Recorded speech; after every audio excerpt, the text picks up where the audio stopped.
Hello all, welcome to Roja smile vlogs. మనం ఇవాళ శ్రీ విష్ణు సహస్రనామ స్తోత్రములోని 87వ పాదము 87th పాద నేర్చుకుందాము.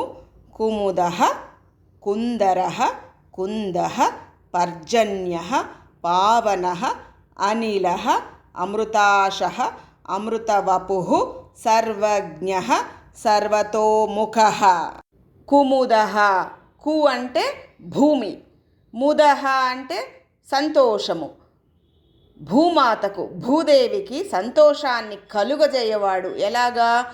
భూభారాన్ని తగ్గించి భూమాతకు ముదమును, సంతోషాన్ని కలుగజేయువాడు కాబట్టి కుముదః అని అంటారు. కుందరః, కుంద అంటే మల్లెపువ్వు, కుందపుష్పం అన్నమాట. మల్లెపువ్వు ఎంత స్వచ్ఛంగా ఉంటుందో అంత స్వచ్ఛమైన, అంత చక్కనైన కర్మ ఫలాలను భక్తులకు ఇచ్చువాడు, లేదా భూమిని చీల్చినవాడు. కు అంటే భూమి కదా. ఎప్పుడు చీల్చినవాడయ్యాడు భూమిని? హిరణ్యాక్షుణ్ణి చంపే నెపముతో వరాహ రూపాన్నెత్తి భూమిని చీల్చాడు. అందుకని కుందరః అని అంటారు. కుందః అంటే కుందపుష్పం కదా, మల్లెపువ్వు.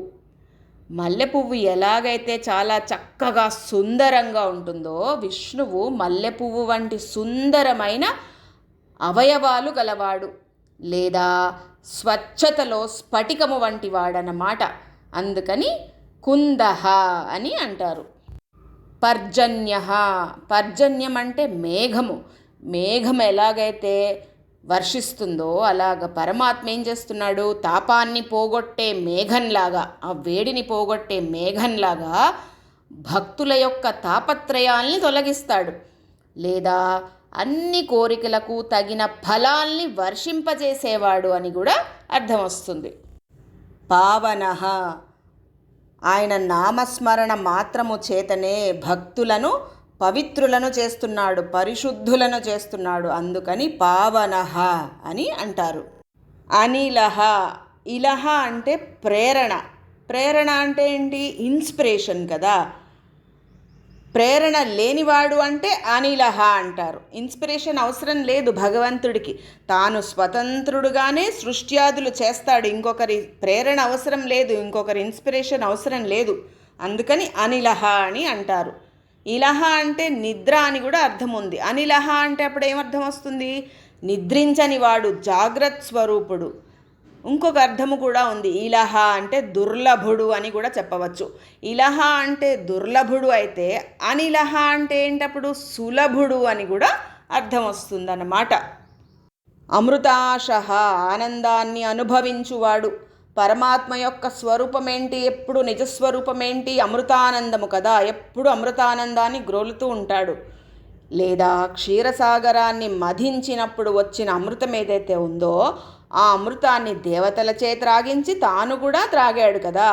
అందుకని అమృతాశః అని అంటారన్నమాట. లేదా ఆశ అంటే ఏంటి? సంకల్పం అని కూడా అర్థం ఉంది. భగవంతుని సంకల్పం సదా ఫలిస్తుందని అర్థం అన్నమాట అమృతాశః అంటే. అమృత వపుః, అమృత శరీరుడు. అమృత అంటే ఏంటి? నాశరహితమైన, నాశనము లేదు కదా, నాశరహితమైన శరీరుడు కాబట్టి అమృత వపుః అని అంటారు. సర్వజ్ఞః, సర్వము తెలిసినవాడు. పరమాత్మ ఎటువంటి వాడు? సర్వజ్ఞుడు, అన్నీ తెలిసినవాడనమాట. సర్వతో ముఖః, అన్ని వైపులా ముఖాలు గలవాడు. ఎందుకంటున్నారు అలాగా అన్ని వైపులా ముఖాలు గలవాడు అని? సమస్తాన్ని కూడా ఏకకాలంలో, ఒకే సమయంలో సమస్తాన్ని కూడా చూడగలడు కాబట్టి సర్వతోముఖః అని అంటున్నారనమాట. భగవద్గీతలోని ఒక శ్లోకంలో ఏమంటున్నారు? సర్వతో అక్షి శిరోముఖం. ఆయన నేత్రాలు, తలలు, ముఖాలు అన్ని వైపులకు ఉన్నాయి, లేక అన్ని వైపులకు వ్యాపించి ఉన్నాయి. దానివలన మనకి ఏమర్థమవుతోంది? భగవంతుడు సర్వవ్యాపకుడని అర్థమవుతోంది కదా. పాదం మొత్తము చదువుదాము.